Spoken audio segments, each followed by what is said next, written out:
Njengoba ukhetho lohulumeni bezindawo selisemome, amaqembu ezombusazwe agcwele izinkalo aqomisa abavoti.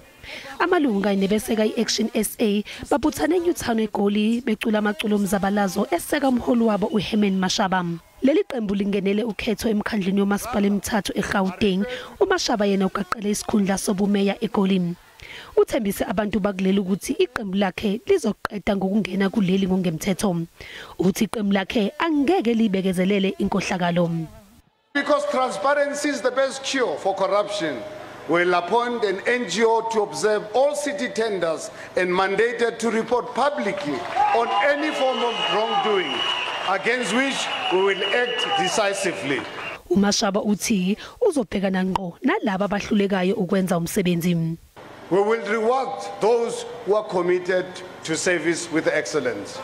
But when there's no non-performance, my fellow South Africans, there will be consequences. Ukhetho lohulumeni bezindawo luzobanya mhla lulunye kuLwezimini.